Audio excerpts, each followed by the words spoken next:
नेपालकै माटोमा नेपालका विविध माटो, विविध जाति, विविध धर्म, विविध संस्कृति र विविध आर्थिक अवस्था भएका प्रत्येक नेपालीहरूको वास्तविक समस्याको अध्ययन गर्छ।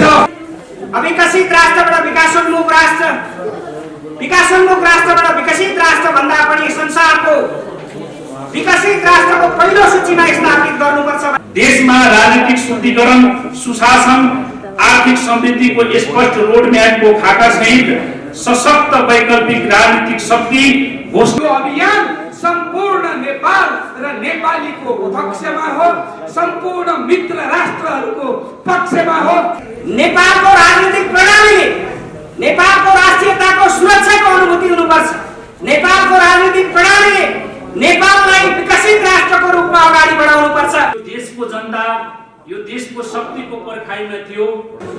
नेपालको बहुजाति, बहुसांस्कृतिक, बहुधार्मिक नागरिकहरूलाई एकै ठाउँमा एकताबद्ध गर्दै विभेद रहित समाजको निर्माण गर्ने स्वतन्त्र उम्मेदवार तथा वैकल्पिक राजनीतिक शक्ति निर्माण प्रक्रियामा तपाईँ हामी एक ठाउँमा हातौमालो गर्दै यो देशको आर्थिक उन्नतिको लागि, राष्ट्रिय हितका निम्ति हो, नागरिकको खुसीका निम्ति हो भन्ने दृष्टिकोण राखेर अहोरात्र खट्नु हुनेछ। सुशासन अविकासको दुष्चक्रमा फसाउँदै कयौं राष्ट्रघाती कदम उठाएका प्रमुख दल मुलुकलाई शिरमा राखेर, नागरिकको भावनालाई हृदयमा राखेर देश र राष्ट्र म र मेरो दलभन्दा माथि हो, साँच्चै मुलुकका सचेत जिम्मेवार देशभक्त नागरिक हौं भने आज सोच्ने बेला आएको छ।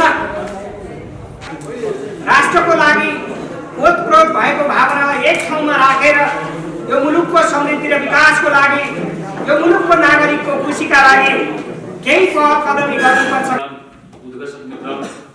आज हामी इतिहासको एउटा गौरव गर्ने समयमा आज हामी यहाँ उपस्थित छौं र यो सम्पूर्ण देशवासीलाई म एउटा विनम्र आग्रह के गर्न चाहन्छु भने यो देशको जनता यो देशको शक्तिको पर्खाइमा थियो।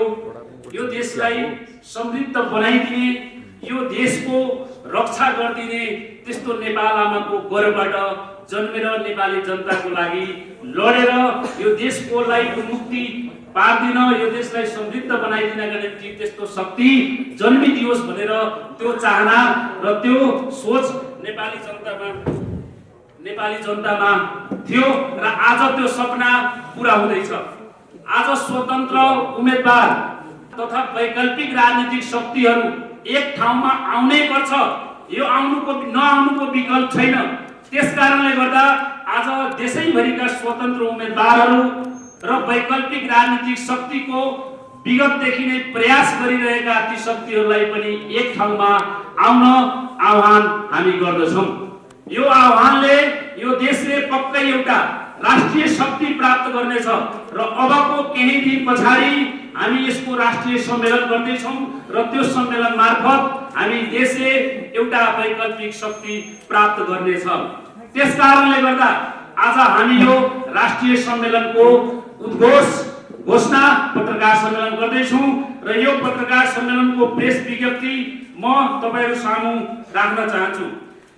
प्रिय पत्रकार मित्रहरू, आज पौष 14 गते बसेको स्वतन्त्र उम्मेदवार तथा वैकल्पिक राजनीतिक फोरमको बैठकले आगामी फागुन 5, 6 र 7 गते प्रदेश तथा प्रतिनिधि सभा सदस्य निर्वाचनमा भाग लिएका सबै स्वतन्त्र उम्मेदवार तथा वैकल्पिक राजनीतिक शक्तिहरूको राष्ट्रिय सम्मेलन 2069 काठमाडौँमा गर्ने निर्णय गरेका छन्। स्थानीय तह निर्वाचन र गत मङ्सिर 4 गते सम्पन्न प्रदेश तथा प्रतिनिधि सभा सदस्य निर्वाचन हुँदै हालसम्म देशलाई माया गर्ने विभिन्न स्वतन्त्र तथा वैकल्पिक राजनीतिक पक्षमा रहेका व्यक्ति समूह अभियानहरू बीच प्रदेश केन्द्र हुँदै देशका विभिन्न भागहरूमा झण्डै 82 वटा मिटिङ छलफल अन्तर्क्रिया कार्यक्रमहरू भइसकेको आज पौष 14 गते 83औं कार्यक्रममा हामी पत्रकार सम्मेलन गरेर आगामी बाटो तय गर्ने स्थितिमा आइपुगेका छौं। नेपालको राजनीतिमा आजसम्म यस्तो सङ्गीन घडीमा जहाँ हरेक नागरिकले राष्ट्र र राष्ट्रियतालाई केन्द्रमा राखेर निर्णय नलिने हो भने मुलुक थप भड्कालोतर्फ जाने निश्चित छ। 3 दशकभन्दा लामो समयदेखि यो देशलाई भ्रष्टाचार, सुशासन र अविकासको दुष्कर चक्रमा दुष्चक्रमा फसाउँदै कयौं राष्ट्रघाती कदम उठाएका प्रमुख दल पात्रहरू तथा पछिल्ला राजनीतिक घटनाक्रम हेर्दा आम नेपाली जनता, सचेत नागरिक समाज अझै चुप लागेर बस्नु गम्भीर अक्षम्य गल्ती गर्नु हो। गत स्थानीय तहको निर्वाचन, त्यसपछिको प्रदेश तथा प्रतिनिधि सभा सदस्य निर्वाचनमा आम र सचेत मतदाताले देखाएको मत परिणामले अब देशमा विकल्प सहित परिवर्तन र नेतृत्व खोजिरहेको अनुभूति भएको सबैले महसुस गरेका छन्।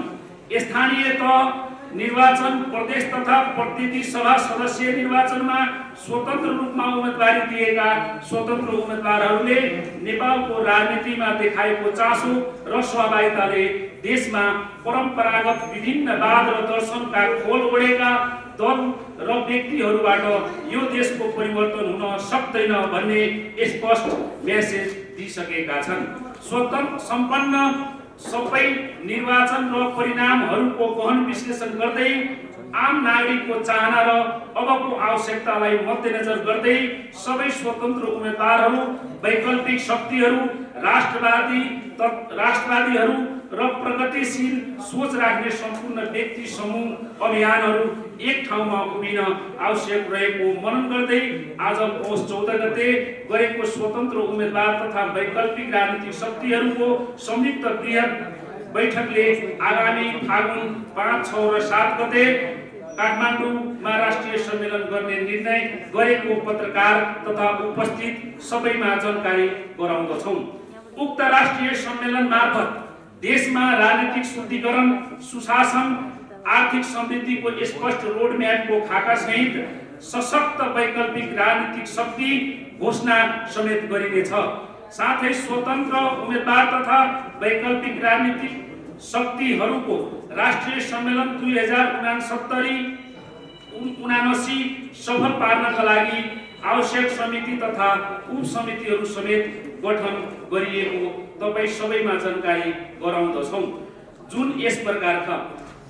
सम्मेलन मूल आयोजक समिति डाक्टर नन्द काभ्री, सचिवालय तथा प्रचार प्रसार समिति डम्बर साहु, अन्तर्राष्ट्रिय समन्वय समिति सुनील प्रसाद शाह स्वयं, आर्थिक व्यवस्थापन समिति नरेश चौलागाई,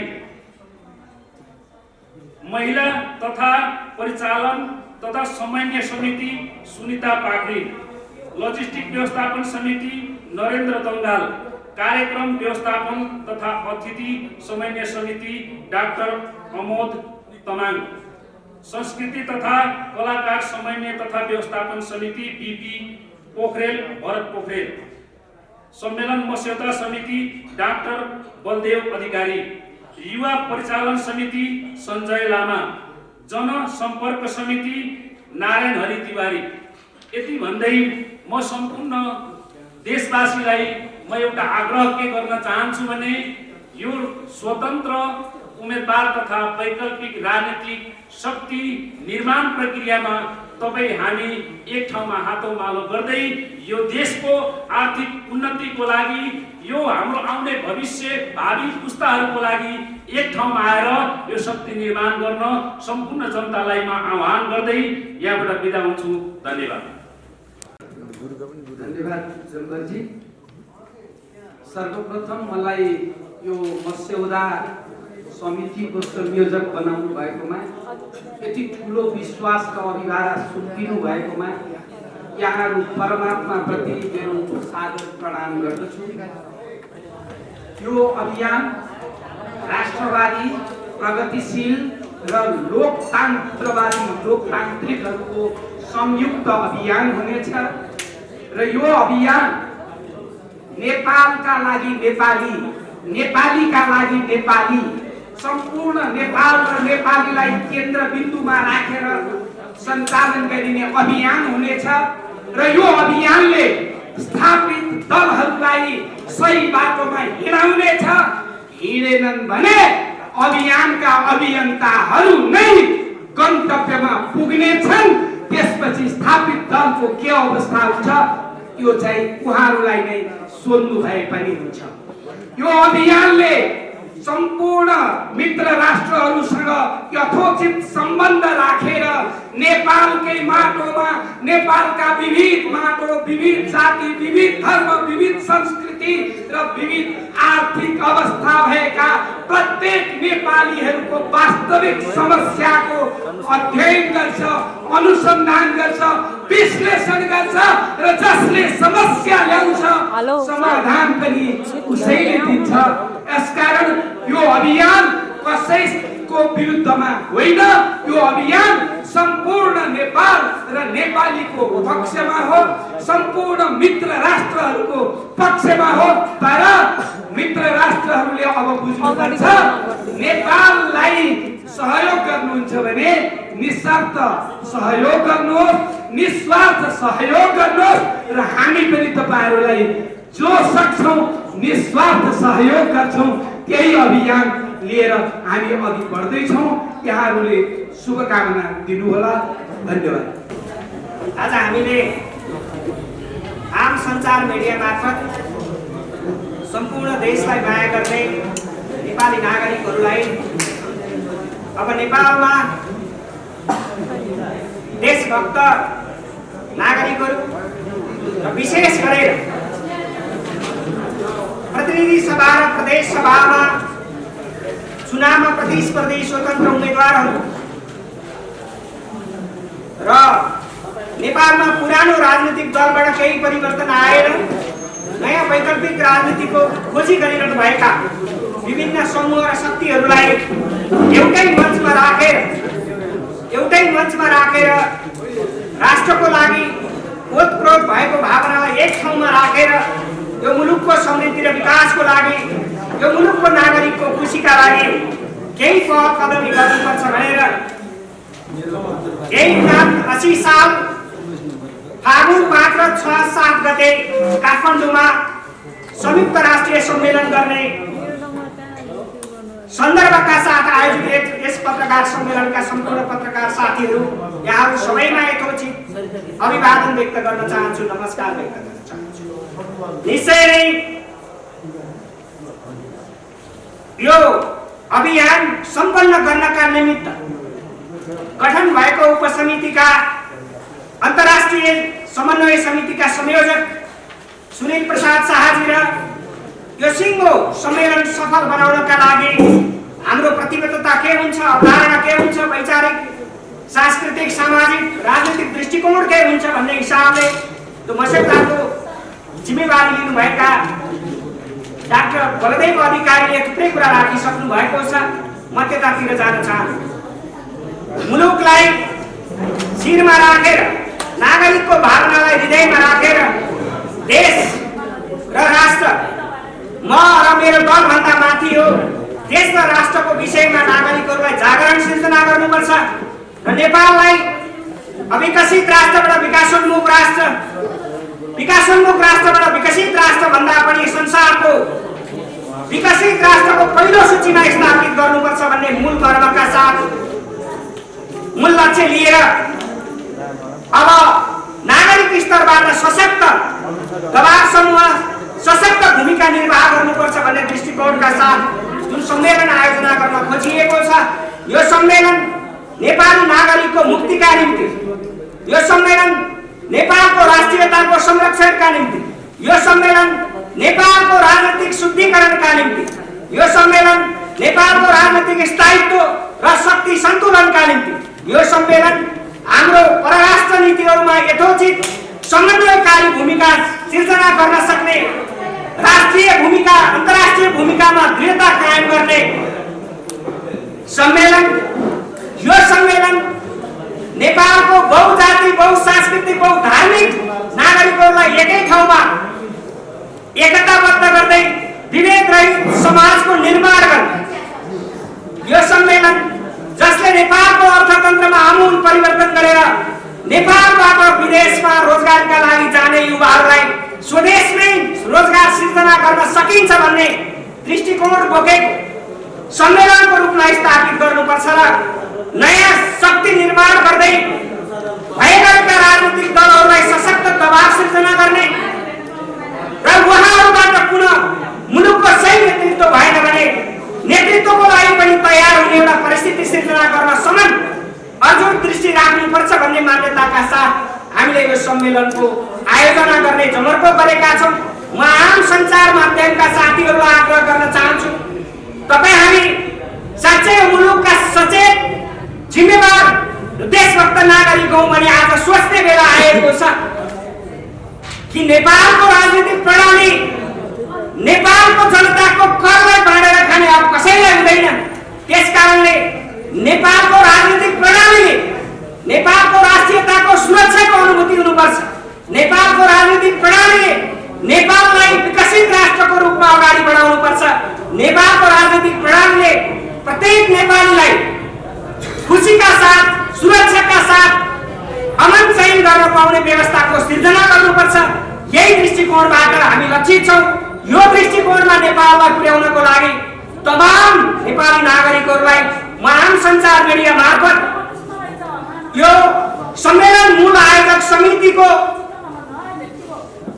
प्रमुख भएका हिसाबले पनि सबै नागरिकहरूलाई यस सम्मेलनमा यहाँहरूले यथोचित सहयोग साथ सहयोग समर्थन सहभागिता सबै जनाइदिनु हुनेछ र यो सम्मेलन सम्पन्न गर्नका निमित्त बनेका उपसमितिका संयोजकहरूले आजैका दिनबाट यो सम्मेलन मेरो हो, यो सम्मेलन हाम्रो हो, यो सम्मेलन यो मुलुकको परिवर्तन र रूपान्तरणको लागि हो, समग्रमा यो सम्मेलन राष्ट्रिय हितका निम्ति हो, नागरिकको खुसीका निम्ति हो भन्ने दृष्टिकोण राखेर अहोरात्र खट्नु हुनेछ र त्यो सम्मेलन सफल बनाउनका लागि तपाईँ हामी सबै सफल हुनेछौँ।